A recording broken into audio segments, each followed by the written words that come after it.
গত আগস্ট মাসে ঘটা। আচ্ছা, একদম মানে তার মানে খুবই কাছাকাছি সময় ঘটা। বলে রাখি আমি রাজধানীর একটি সুনামধন্য হসপিটালে জব করি। সংগত কারণে হসপিটালের নামটা বললাম না। আমাদের হসপিটালে 3 শিফটে ডিউটি থাকে, একটা মর্নিং, একটা ইভিনিং, একটা নাইট। সো সেদিন আমার ছিল মর্নিং ডিউটি। আমি সকালবেলা হসপিটালে যাই। আমার ডিউটি থাকে 8টা থেকে। আমি স্বাভাবিকভাবে চেষ্টা করি যে একটু আগে যাওয়ার জন্য, বেশিরভাগ প্রতিদিনই।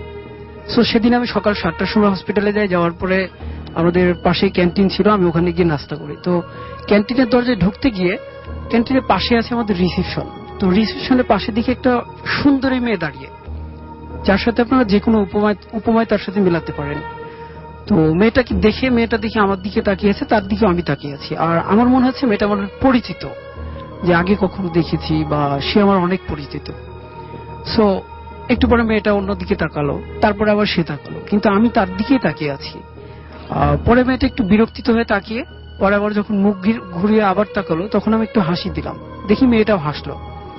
তো আমি তখন সেখান থেকে চলে গেলাম। মেয়েটা কি ধরনের পোশাকে ছিল? মেয়েটা ছিল এমনি স্বাভাবিক ধরনের সালোয়ার কামিজ যেটা বলা। আচ্ছা, ওকে। তো আমি ক্যান্টিনে চলে গেলাম, যে নাস্তা করলাম, প্রায় 15 মিনিট সময় লাগে। তো বের হয়ে মেয়েটাকে রিসেপশনে পেলাম না, একটু ভিতরে লবির দিকে গেলাম, সেখানেও পেলাম না। আমি মনে করলাম হয়তো পাশে 2জন লোক ছিল, একজন হয়তো তার বাবা বা মা। তো তাদের মধ্যে কেউ পেশেন্ট প্যাথোলজিতে যেতে পারে ব্লাড টেস্টের জন্য, বা ডক্টর দেখাতে আসতে পারে। সো আমি আমার সেকশনে চলে গেলাম, আমি ড্রেস চেঞ্জ করলাম, আবার প্রতিদিনের মতো আবার কাজ শুরু করলাম। তো এর মাঝে মেয়েটাকে দেখতে মন চাচ্ছিল, যে মেয়েটা দেখলাম, আবার একটু তাকে দেখে আসি। তো এই ফাঁকে তার জন্য আমি লবিতে এসেছি, কিন্তু কোথাও পাই নাই। 2বার এসেছিলাম। তো সেখান থেকে কাজ করতে করতে আমার সময় যাচ্ছিল। রাসেল ভাই, এখানে বলে রাখি যে আমার একটা ব্যাড হ্যাবিট আছে, যে আমি স্মোক করি। আর হসপিটালে ডিউটিরত অবস্থায় আমার স্মোক টাইম হচ্ছে সকাল 11টা, বিকেল 5টা এন্ড রাত 11টা। এই টাইমে ডিউটি থাকলে আমি এই টাইমে স্মোক করি। তো যখন ঘড়িতে 11টা বাজে তখন আমি স্মোক করতে যাই।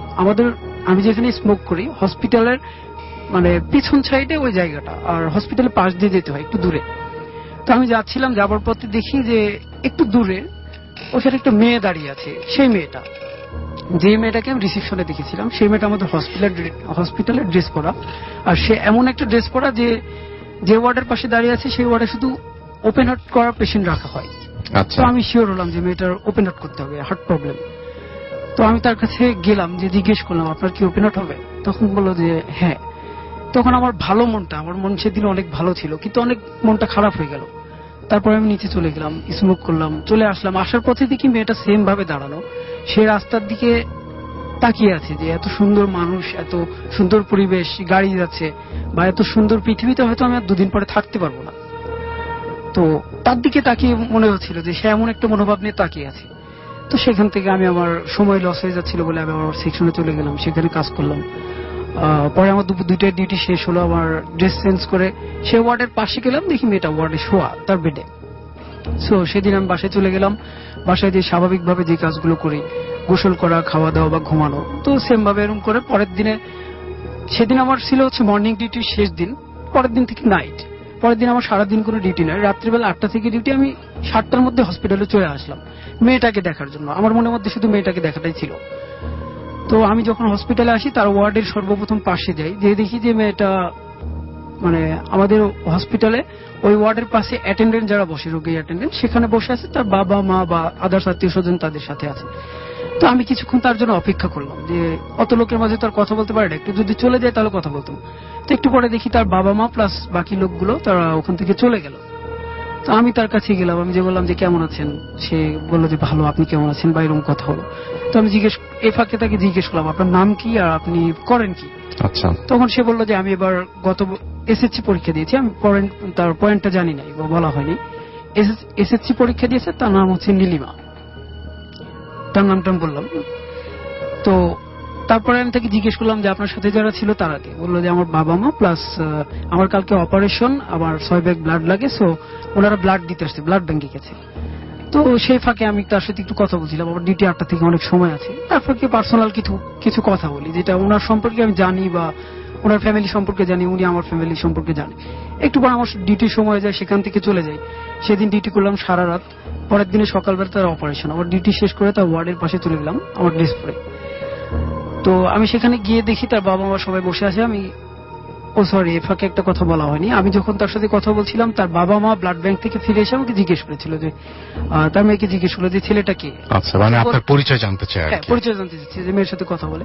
তা আমি তখন বলেছিলাম যে আঙ্কেল, আমি হসপিটালের স্টাফ, তো আপনার মেয়ের সাথে কথা বলছিলাম যে এই বয়সে এমন রোগ দেয়, রোগ বা অপারেশন করতে হবে। তখন তার বাবা মা আফসোস করে বললো যে হয় বাবা, আল্লাহ এমন রোগ দিছে, তো দোয়া করো তার জন্য ভালো হয়। তো পরের দিন আমি সেখানে যাওয়াতে তার বাবা মা দেখি আমাকে চিনলো, বা আমি তাকে সালাম দিয়ে কথা বললাম। তো আমি বললাম যে আঙ্কেল, নীলিমাকে অপারেশন থিয়েটারে নেয় নাই। বললো যে না বাবা, 8টা থেকে অপারেশন, তো তাকে অপারেশন থিয়েটারে নেওয়ার আগে কিছু প্রসিডিওর আছে, মেডিসিন দিতে হয় বা আদার্স কাজ থাকে, সেই কাজগুলো করতেছে, কিছুক্ষণ পরে নিবে। তো আমি তার বাবা মার সাথে কিছুক্ষণ কথা বলার পরে দেখি একটু পরে অপারেশন থিয়েটারে বের হবে।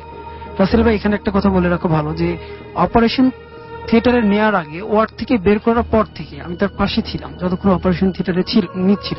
আচ্ছা, ততক্ষণ আমি লক্ষ্য করে দেখেছি তার বাবা মা আত্মীয় স্বজন সবাই ছিল, কিন্তু মেয়েটা আমার দিকে তাকিয়েছিল এক দৃষ্টিতে। আচ্ছা, তার সাথে আমার শুধুমাত্র একদিনের কথা, রক্তের পরিচয় কেউ না, কিন্তু আমি তার দিকে, আমি লক্ষ্য করেছিলাম সে আমার দিকে তাকিয়ে আছে। তো আমি যখন অপারেশন থিয়েটারের কাছে গেল, আমি স্টাফ সবাই আমাকে চিনে, তো আমি মনে করলাম যে আমার দিকে মেয়েটা তাকিয়েছে, তার বাবা মা তো অপারেশন থিয়েটারে নেওয়ার আগে দোয়া করে দিতে পারে বা কথা বলতে পারে। তো আমি একটু সাইডে গেলাম, চলে আসলাম, তো বাবা মা দোয়া করে দিল, তাকে অপারেশন থিয়েটারে নিয়ে গেল। আমি তখন ওখান থেকে চলে আসলাম, বাসায় গেলাম। সেদিনও পরের দিন সারাদিন কাটলো। তো তার অপারেশন সকাল 8টা থেকে প্রায় ডেফিনেটলি শেষ হওয়ার কথা দুপুর 1টা-2টার মধ্যে। তো আমি সেদিন 7টার মধ্যে আবার হসপিটালে আসলাম। আসার পরে দেখি তার বাবা আমার মন খারাপ, লবিতে বসে আছে যেখানে অ্যাটেন্ডেন্টরা বসে থাকে। তো আমি জিজ্ঞেস করলাম যে আঙ্কেল, নীলিমার অপারেশনে কি খবর? কয় বাবা ভালো না, ডাক্তার বলছে যে একটু ক্রিটিক্যাল অবস্থা, লাইফ সাপোর্ট আছে। তো আমি তাকে বললাম যে আঙ্কেল, আমি তো হসপিটাল চাকরি করি, আমি জানি যে পেশেন্টদের ওপেন হার্ট সার্জারি হওয়ার পরে সবাইকেই লাইফ সাপোর্টে রাখা হয়, তো হয়তো নীলিমাকেও অপারেশন করার পরে লাইফ সাপোর্টে দিছে, সেটা কোনো ব্যাপার না, আল্লাহর কাছে দোয়া করেন, আল্লাহ যেন এখান থেকে সুস্থ করে ফিরে নিয়ে যেতে দেয়। তো বাবা তখন উনি বলে যে বাবা, এটা সবার ক্ষেত্রে হয়, কিন্তু ডক্টর বলেছে যে একটু ক্রিটিক্যাল, অপারেশন একটু সমস্যা হয়েছে বা পেশেন্ট একটু ক্রিটিক্যাল আছে। তো আমি আমার মতো চলে গেলাম মন খারাপ করে, ডিউটি করলাম। একটু পর পর তার বাবার সাথে এসে কথা বললাম। ঠিক যখন রাত 11টা বাজে, তখন আমার সেকশনটা ছিল 1 ফ্লোর উপরে, তো সেখান থেকে কেউ যদি কাঁদে নিচ ফ্লোরে শোনা যায়। তো রাত 11টার দিকে আমি বুঝি যে একজন মানুষ কান্না করে, একজন না বেশ কয়েকজন মানুষ কান্নার শব্দ। আমি দৌড়ে আসলাম নিচে, এসে দেখি যে নীলিমার বাবা মা সবাই কান্না করে। তো আমি তাদেরকে জিজ্ঞেস করলাম আঙ্কেল কি খবর? আমি যেতেই তার বাবা আমাকে জড়ায় ধরলো, ধরে বললো যে বাবা, ডাক্তার আবার বলেছে যে আশঙ্কা খুব খারাপ, আর শুধু আল্লাহর কাছে দোয়া করতে বলছে, তাদের হাতে কোনো কিছু নেই এখন। তো তখন আরো বেশি মন খারাপ হলো, আমি কাজে তেমন মনোযোগ দিতে পারলাম না। তারপরেও আমার যেহেতু জব করি, সেক্ষেত্রে আমার কাজ করতে হয়, আমি চলে গেলাম আমার সেকশনে। একটু পর আসছিলাম, কথা বলছিলাম। তো এরকম করতে করতে রাসেল ভাই রাত প্রায় 3টা বাজে, আমি তখন ঘুমাইনি, জেগে আছি। হঠাৎ করে অনেক জোরে কান্নার আওয়াজ, অনেকগুলো মানুষ কান্না করে। আমি নিচে দৌড়ে আসলাম, এসে দেখি নীলিমার বাবা মা সবাই অনেক জোরে জোরে কান্না করে। আমি যেতেই তার বাবা আবার আমাকে জড়িয়ে ধরে বললো যে বাবা, নীলিমার নেই। তখন আমিও তাদের সাথে, জানি না, আমার অটোমেটিক্যালি চোখে পানি আসলো। আমি কিছুক্ষণ এমনিতে নীরবতার মধ্যে কাঁদলাম। কাঁদার পরে আমি আইসিইউর সামনে গেলাম, ও আইসিইউ ওয়ার্ডে ছিল।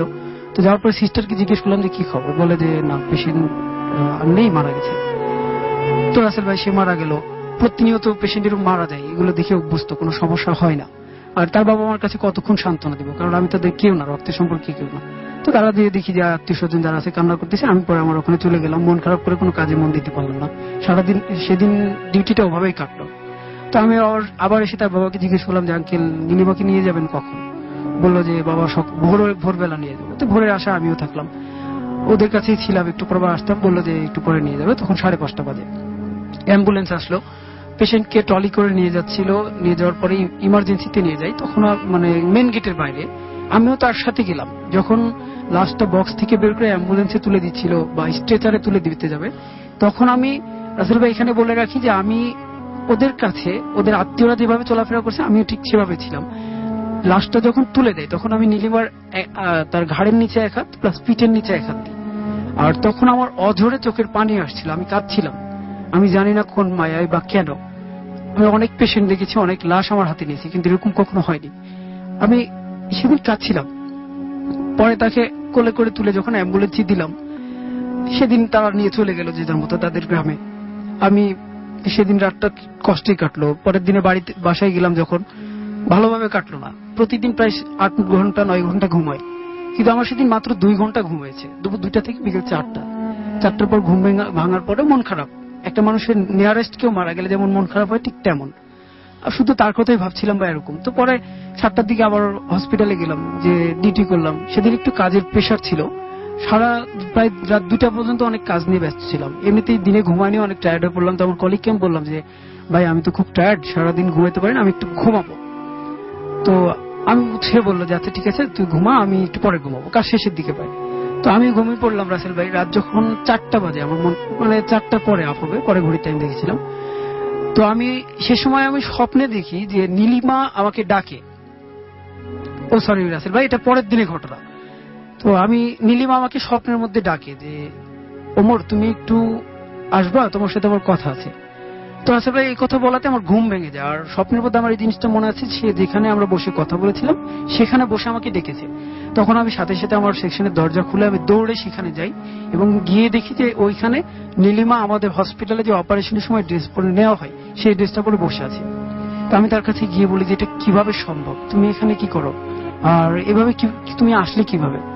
বলে যে তোমার সাথে কথা আছে, তার জন্য আমি এসেছি।